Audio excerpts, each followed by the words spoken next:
Let's talk about the darkness. Many of us are noticing evidence of darkness on this planet at this time. And depending on where we're coming from, we have different interpretations of what it is and what it means. You know, Native Americans called it wetiko. Of course, in the Christian tradition or the Hebrew tradition in the Bible, there's Satan, the deceiver. He showed up right at the beginning in Eden and embodied as a serpent and deceived Eve, and then subsequently Adam.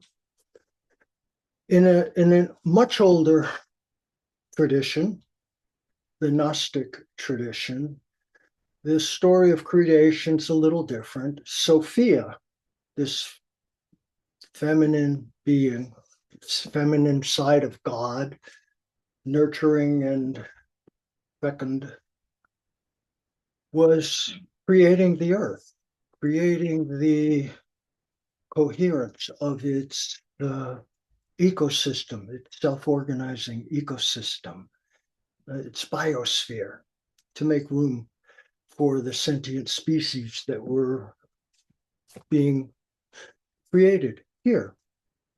And while she was preoccupied, the archon slipped in to the mix. And the archon, it's a soulless, I want to say being, but it's not actually a being, but it's a soulless, like an AI that imitates and replicates, and it functions on two levels.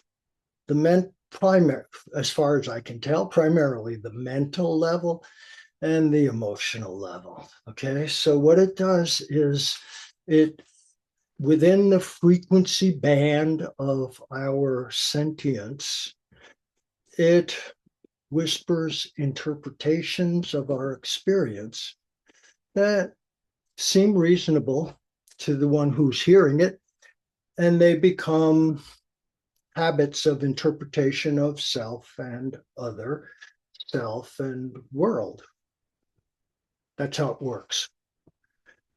And when we're little ones, when we're infants, when we're babies, when we're toddlers, when we're little kids, these interpretations shape our perception and experience of ourselves, others, and the world.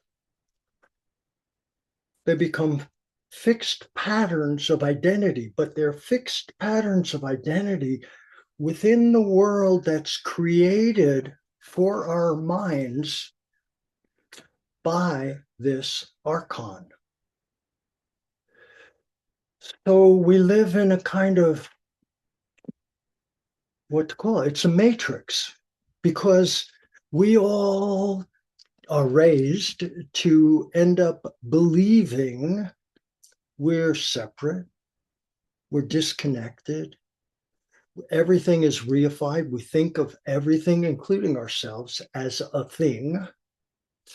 And we're disconnected from ourselves, one another, nature, uh, this whole universe, this universe which is inherently, exquisitely coherent and balanced and harmonious and integrated.